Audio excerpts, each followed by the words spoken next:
دوستوں پہلے یہ ویڈیو دیکھیں پھر بعد میں بات کرتے ہیں۔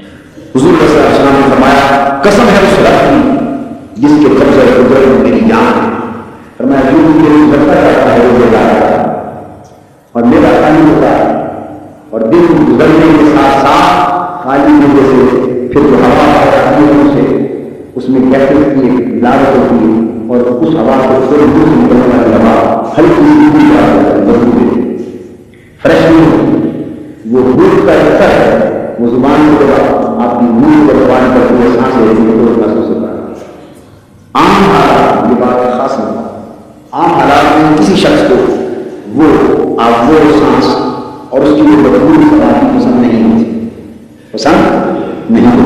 مگر انہوں نے فرمایا حضور علیہ السلام نے کیا میرا کی قسم جس کے قبضہ قدرت میں میری جان ہے کہ اللہ پاک ارشاد یہ ہے کہ روزے دار کے منہ کی بدبو بھی مجھے کستوری کی خوشبو سے بھی زیادہ ہے، کستوری کی خوشبو سے زیادہ ہے۔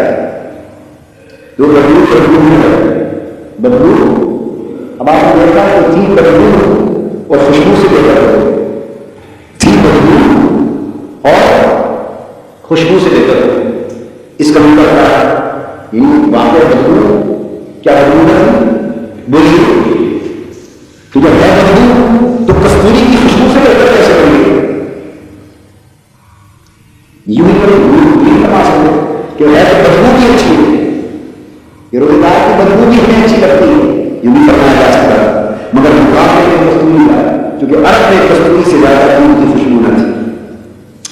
عرب میں ابتدائی عرب کو بات کرنا ہے ان کے ہاں کستوری کی خوشبو سے زیادہ دودھ کی خوشبو نہ تھی، تو فرمایا کہ تمہاری دنیا کی سب سے قیمتی خوشبو ہے میرے روزگار کرنے کی بوٹی سے بہتر ہے۔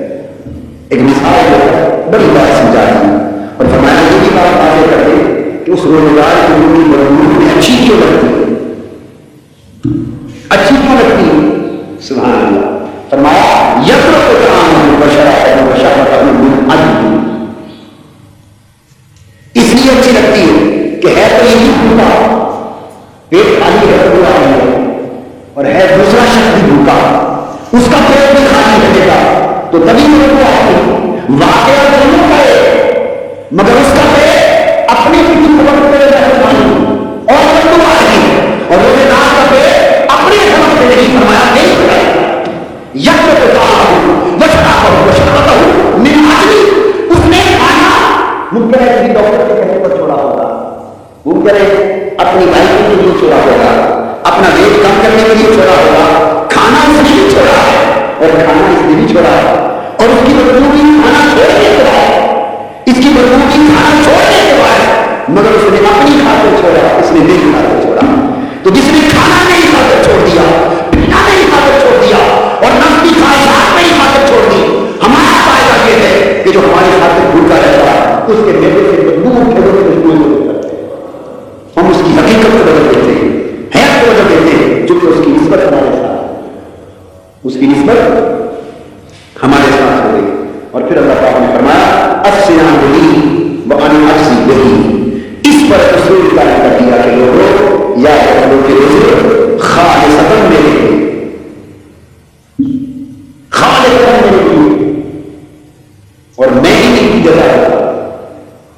مولا تو باقی عبادت کی تو آگے کے لیے نماز اللہ کے لیے، قل ان صلاتی ونسکی ومحیایا ومماتی للہ رب العالمین، نماز بھی اسی کے سب کچھ، تو خالی روزہ اس کے لیے کیسے ہو؟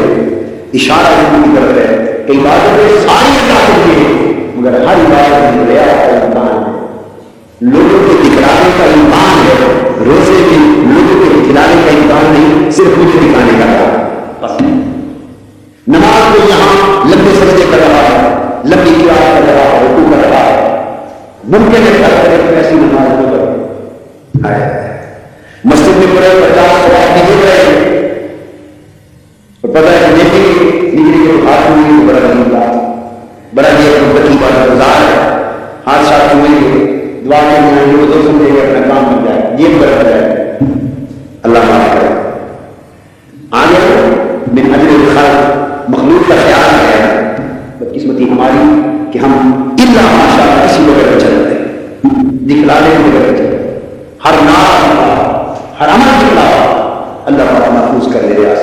تو فرمایا ہر عبادت، نماز ہو، حج ہو، زکات ہو، صدقہ ہو، جہاد ہو، ہر عبادت میں ریا کا امکان. اگر کوئی چاہے دکھلاوے کے سے عمل کرنا تو دکھلاوے کا ماحول موجود ہے، میسر ہے. ایک روزہ کا عمل ہے، اس میں دکھلا ہے. روزہ کا عمل ہے، اگر کوئی نہیں رکھنا ہونا چاہے تو کوئی روزہ ہے نہیں. اگر نہیں رکھا اور صرف سرکاری تعلیم کا ہے، ابتدائی ہوگی نا حکومت کو سرکاری تعلیم ان میں خیر سے روزہ رکھتے ہیں. اگر نہیں رکھا اور ابتدائی کر رہا تو اللہ تعالیٰ کو روزہ ہے. جب تو دوسرا نمازی وہ ریاکار کا مگر نمازی ہوتا، ریاکار کا مگر نمازی تو تھا. اب اگر وہ ریاکار بڑے اور روزے دار کا ہو وہ تو سائن نہیں، اور اگر کوئی سائن روزے دار اس کی حالت نہیں. نمازی کو کر سکتا تھا کہ باہر لمبے لمبے کر گھر میں تیزی سے چھوٹے ماں کے نماز اللہ کر یا باہر اندر جا کے چھوڑ دیں. وہاں یہ بہت ممکن تھا اور یہاں پر روزہ رکھ لیا اب ممکن نہیں کھا سکتا. اندر اور لوگوں کے سامنے زندہ رہے تب بھی ممکن ہے. اگر روزہ رکھ لیا تو نہ چھپ کر کھا سکتا ہے نہ چھوڑ کر کھا سکتا. تو فرمایا روزے دار اس کے روزے میں ریا نہیں ہے. اس لیے ایسا عمل روزہ نہیں کہ صرف لوگوں کے سامنے کیا جائے کہ چھپ کر بھی کھانا پینا منع ہے اور چھپ کر جو چیزیں چھوڑ دی وہ چھوڑ. اس کا مطلب یہ کہ اصل محل روزے کا وہ صرف اللہ کی رضا کہ کھانا بھی اسی کے لیے چھوڑا، پینا بھی اسی کے لیے چھوڑا، شادی بھی اسی کے لیے چھوڑی. تو فرمایا کہ روزہ خان کی ریا کے لیے ہوتا ہے، صرف میرے لیے ہے. تو فرمایا اس کا اجر بھی سارے لوگوں سے جدا نہیں آتا. حسنۃ العشر امثالها. دوسرے نیکیوں کا طریقہ یہ ہے کہ ایک نیکی کرو تو 10 اجر دیتا ہوں، ایک نیکی کرو تو 10 اجر دیتا ہوں. اور ایک حدیث میں ہے 700 گنا تک اجر دیتا ہوں. مگر روزہ اس کے اجر کی حد نہیں.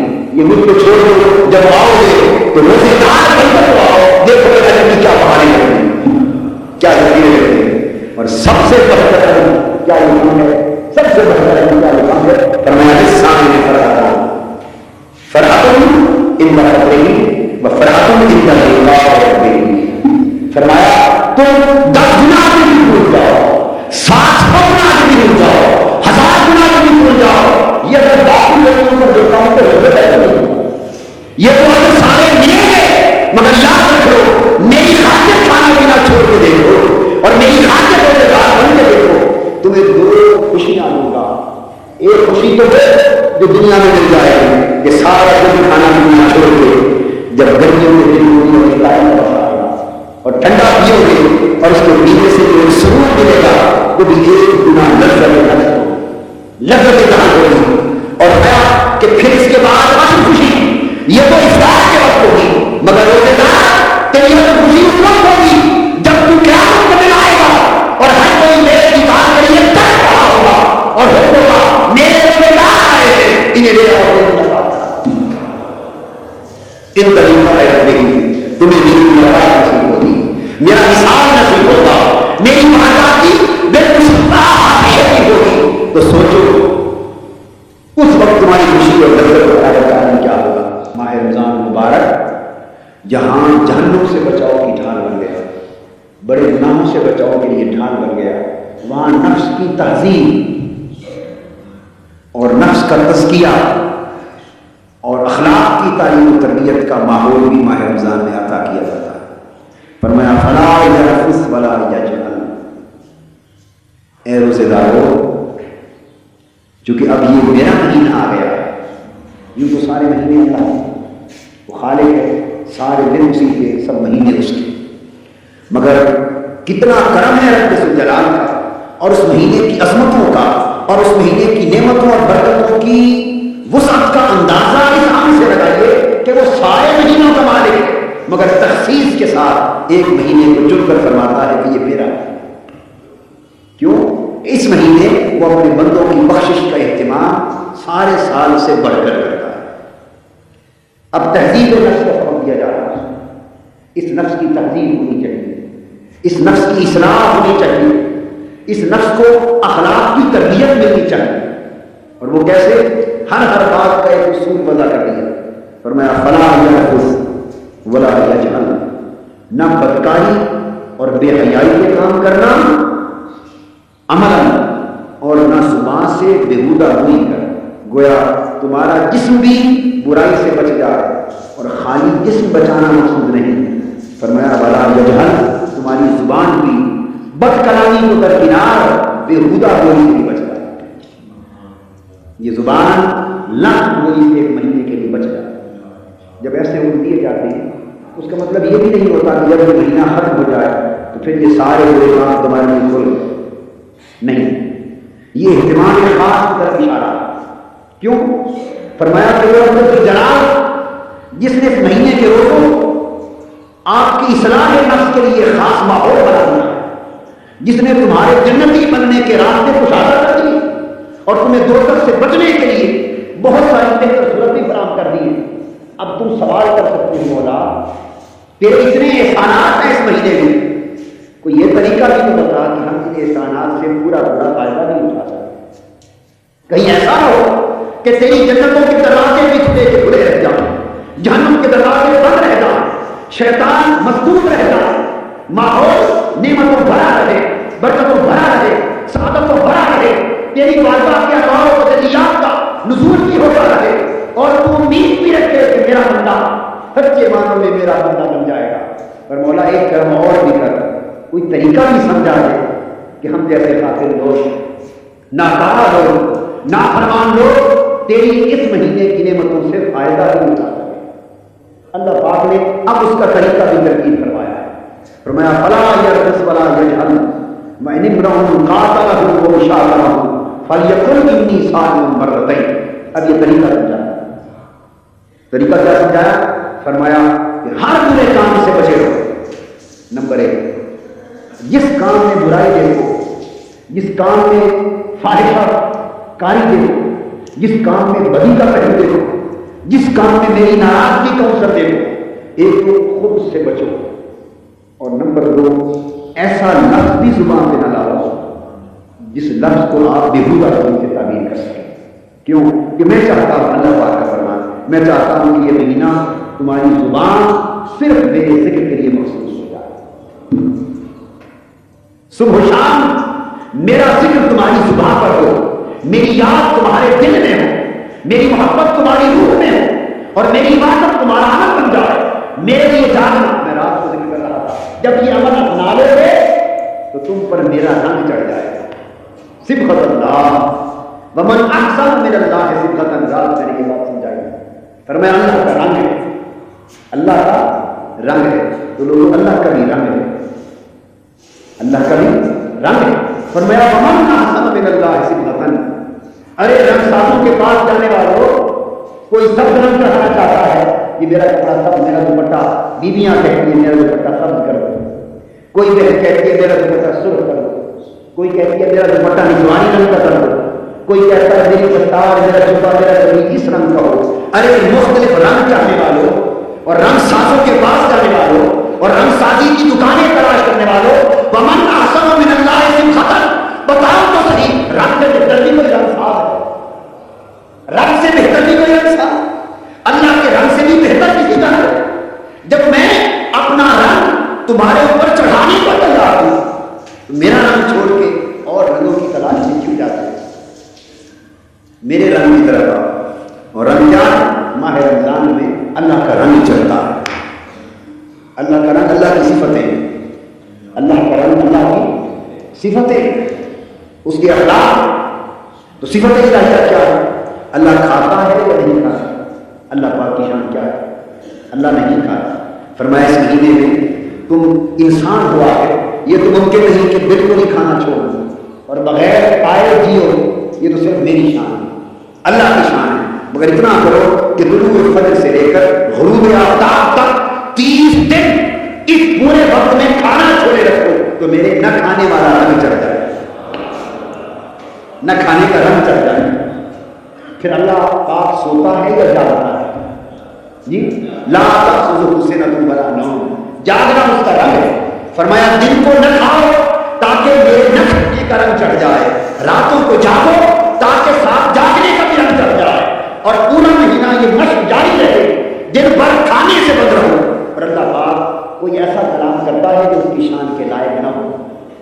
کرتا ہرگز نہیں کرتا. تو فرمایا فلا یرقص ولا یجهر، تم بےہودہ کلامی بھی چھوڑ دو، بےہودہ کلامی بھی چھوڑ دو، زبان پہ صرف اس کا ذکر رہے، دن پر اس کے نہ کھانے والا رنگ رہے، رات کو جاننے کا رنگ رہے، اور پھر اس کا کلام تمہارے کانوں میں پڑتا ہے. نماز تراویح میں اس کا کلام سنو. پچھلی رات جب سحور کا وقت آئے تو مولا کی آوازیں آئیں، اور دل کے کانوں کو بھی بیدار کرو کہ تمہارے دل کے کان ماہ رمضان کی پچھلی راتوں کی یہ صدائیں اور یہ نغمات تابوتی بھی سن سکے، جب مولا اپنی پیاری پیاری آواز میں اپنے سوئے ہوئے بندے کو جگا رہا ہو اور کہہ رہا ہو میرے بندے اٹھ، ہے کوئی تیرا سوال مجھ سے کر لے، آج میں عطا کرنے کا، ہے کوئی بخشش کا طالب، کوئی طلب کرنے کا مغفرت عطا کر. تو کتنے تعلق کی جہتیں اللہ سے قائم ہو جاتی ہیں. پر میں اگر پورا مہینہ اس طرح تو گزار لوں تو میرے بہت سے رنگ تمہارے اوپر چڑھ جائیں، بہت سے رنگ چڑھ جائیں. تو یہ مہینہ رنگ تو چڑھاتا ہے، آگے برقرار رکھنا یا نہ رکھنا یہ مرضی کی بات ہے. کچا رنگ چڑھ جائے یا پکا رنگ چڑھ جائے، جو چڑھے اتر جائے تو وہ کچا چڑھے، اور جو چڑھے اور نہ اترے وہ پکا چڑھے. تو اس مہینے میں اپنی روح کی چنری رنگوا، روح کی چنری رنگوا لو. بڑا اچھا رنگ ساز ہے، وہ موج پر آیا ہوا ہے، اس کا مہینہ کرم کی جولانیوں پر ہے. طریقہ کیا ہے؟ فرمایا اس حد تک اپنی زبان کو پاکیزہ کر لو کہ اگر کوئی شخص تمہارے ساتھ جھگڑا کرے، کوئی شخص تمہارے ساتھ جھگڑا کرے اور شاتمہ ہو تو تمہیں گالی بھی دے.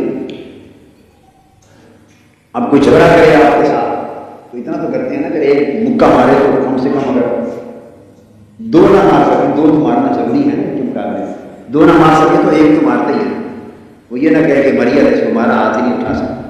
کوئی ایک گالی دے تو دو گالی دینا تو لازمی بنتی ہے.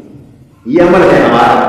اللہ پاک نے فرمایا کہ کوئی تم سے جھگڑا کر لے، تمہیں گالی دے اور تم روزے کی حالت میں ہو، تو معلوم ہے کیا جواب دو؟ فقط اتنا کرو فَلْيَقُلْ إِنِّي صَائِمٌ، بس جواب میں اتنا کہو کہ میں روزے سے ہوں، میں رب کا رنگ چڑھا رہا ہوں.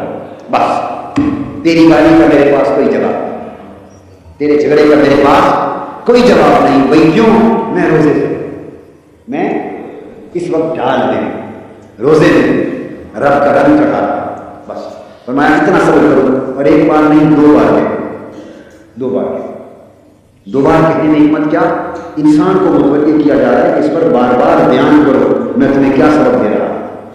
حضور علیہ السلام نے فرمایا مرتين، دو بار، یعنی بار بار بیان کرو لوگوں کیا سبق دیا جا رہا ہے.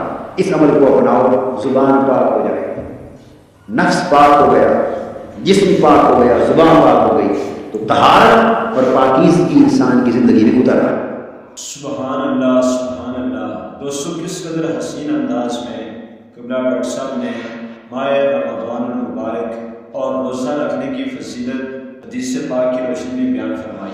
یقیناً آقا جہاں صلی اللہ تعالیٰ علیہ وسلم کے صدقے میں اس کے وسیلے سے اللہ تعالیٰ نے اس امت پہ بڑا کرم فرمایا. سال کے دوران کچھ عظیم راتیں عطا فرمائیں اور کچھ دن عطا فرمائے، اور ماہ رمضان المبارک جیسا مہینہ عطا فرمایا. تو وہ انسان بڑا ہی نصیب ہے جو رمضان المبارک کا مہینہ پائے اور اللہ تعالیٰ سے اپنی مغفرت نہ کروا سکے. اس ماہ مقدس میں اللہ تبارک و تعالیٰ کی رحمت موسلادھار بارش کی طرح برستی ہے، اور اللہ کی رحمت کا سمندر ٹھاٹھے مارتا ہے. بس تھوڑی سی انسان اگر توجہ کرے تو اللہ تعالیٰ کی مہربانی ہو جاتی ہے. اللہ تبارک و تعالیٰ اس ماہ مقدس کے فیوز و برکات ہمیں نصیب فرمائے، اس کی قدر کرنے کی اللہ تعالیٰ ہمیں توفیق عطا فرمائے. دوستو اس طرح کے ایمان افروز بیانات کے لیے اس چینل کے ساتھ جڑے رہیے. اگلی ویڈیو تک کے لیے اللہ حافظ.